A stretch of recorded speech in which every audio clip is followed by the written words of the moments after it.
Assalamualaikum dan selamat sejahtera. Saya ucapkan kepada Encik Muhammad Fauzi bin Ahmad Asri selaku penyelia industri di Safa Global Venture dan juga Dr. Nur Hafizah Saleh selaku penyelia fakulti di Fakulti Kejuruteraan Awam dan Alam Bina. Jadinya dalam video ini saya akan ringkaskan berkenaan tentang latihan praktikal yang saya jalani sepanjang di Safa Global Venture Malaysia Sendirian Berhad. Jadi sebelum tu saya akan perkenalkan diri saya dahulu. Nama saya Muhammad Syahril bin Musa, pelajar ijazah sarjana muda Kejuruteraan Awam dengan kepujian dengan nombor matrik DF 190098.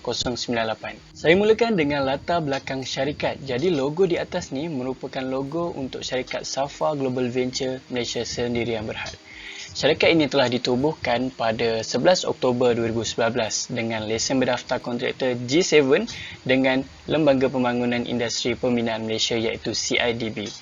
Syarikat ini telah menandatangani perjanjian konsesi berhubung penyelenggaraan jalan perbandaran di negeri Johor. Safa Global Venture juga menjalankan perkhidmatan penyelenggaraan konsesi jalan kawasan kediaman di bawah skop kerja penyelenggaraan rutin, kerja berkala dan juga kerja kecemasan.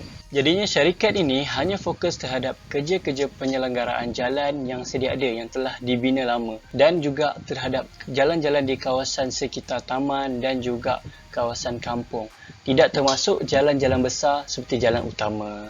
Penyelenggaraan jalan adalah sangat penting untuk mengekalkan jalan dalam keadaan asal yang dibina dan keselamatan pengguna. Jadi di bawah skop kerja Safa Global Venture terdapat 3 kategori penyelenggaraan jalan, iaitu yang pertama merupakan kerja rutin, yang kedua kerja berkala dan juga yang ketiga kerja-kerja khas ataupun kerja kecemasan. Bagi kerja rutin, ianya merupakan kerja yang dilakukan dengan berulang kali dan kerap untuk memastikan pemeriksaan rutin dijalankan mengikut perancangan pemeriksaan rutin bagi mengumpul data kerosakan jalan ataupun daripada aduan. Antara kerja rutin di bawah Safa Global Venture adalah penyelenggaraan turapan dan juga penyelenggaraan perabot jalan. Bagi penyelenggaraan turapan, kebiasaannya masalah yang kita dapat lihat adalah masalah jalan berlubang. Contoh bagi kerja rutin adalah kerja-kerja menampal lubang dengan menggunakan coal mix. Jadi kerja-kerja menampal lubang ni kita menggunakan coal mix, kita akan tuang ke bahagian lubang dan akan mampatkan menggunakan mesin pemampat dalam masa 18 jam untuk tutup lubang buat sementara waktu, dan kita akan jalankan kaedah potong dan tampal selepas 3 hari kita menampal menggunakan coal mix. Kerja rutin yang kedua ialah penyelenggaraan perabot jalan, di mana contoh kerja penyelenggaraan perabot jalan ini adalah seperti mencuci papan tanda jalan. Jadinya kerja rutin penyelenggaraan perabot jalan ataupun mencuci papan tanda jalan ni kebiasaannya akan dilakukan 4 kali dalam setahun. Saya teruskan dengan kerja berkala. Ianya merupakan kerja penyelenggaraan yang dilakukan di tapak pada selang masa yang telah ditetapkan semasa kenderaan beroperasi. Sebagai contoh, aktiviti yang dijalankan pada selang beberapa tahun untuk pelihara keadaan struktur jalan atau membolehkan jalan tu membawa beban kenderaan yang semakin hari semakin meningkat. Kebiasaannya projek di bawah kerja berkala ini adalah projek yang agak besar dan memakan masa yang agak lama untuk dilaksanakan sehingga selesai. Terdapat 2 jenis kategori kerja di bawah kerja berkala, iaitu yang pertama ialah kerja turapan dan yang kedua ialah kerja bukan turapan. Di bawah kerja turapan ini terdapat beberapa treatment, iaitu seperti resurface road pavement dan juga reconstruction road. Jadinya, sebelum kita menentukan treatment apa yang perlu dipilih untuk dilaksanakan di sesuatu jalan, kita perlu melakukan preliminary test ataupun kita panggil sebagai CBR test untuk tentukan kekuatan tanah di jalan tersebut. Jadinya, jika permukaan turapan dalam keadaan yang tidak sangat teruk, kita boleh melakukan kerja-kerja resurface road pavement di mana kita akan layer premix yang baharu di atas premix yang lama dengan cara kita meletakkan tape coat di atas premix yang lama untuk kita bind dengan premix yang baru, iaitu layer yang baharu. Bagi kerja-kerja reconstruction road pula, kebiasaannya kerja reconstruction road ni kita lakukan di jalan yang mempunyai kekuatan tanah yang sangat lemah dan keadaan turapan permukaan yang sangat-sangat hancur. Jadi kita akan melakukan kerja reconstruction road ni daripada tanah asal jalan tersebut hingga ke lapisan premix yang teratas. Bagi kerja berkala di bawah kerja bukan turapan pula, antara contoh kerja yang dilakukan adalah dengan membaiki atau membina longkang dan pembentung yang telah runtuh ataupun rosak yang boleh menyebabkan banjir.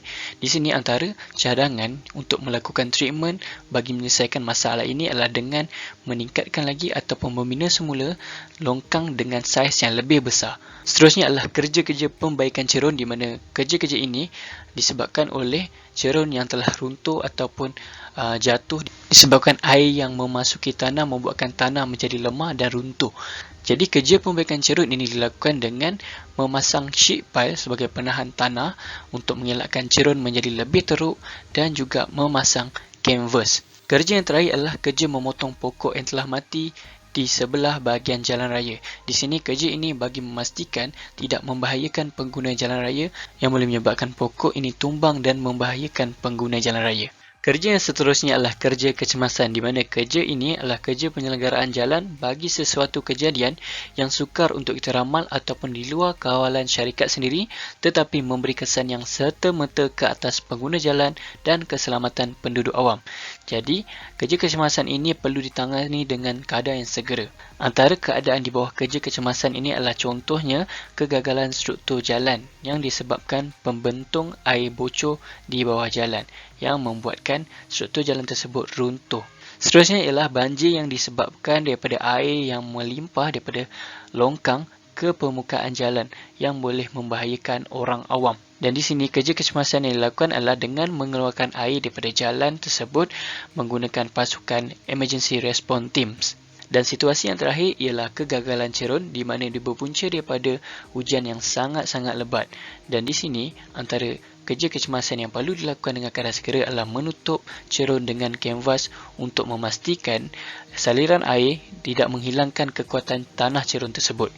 Apa yang saya dapat simpulkan daripada hasil latihan praktikal ini, ianya memang sangat memberi pelajar, iaitu saya sendiri, pengalaman di alam pekerjaan sebenar dalam bidang kejuruteraan awam khasnya.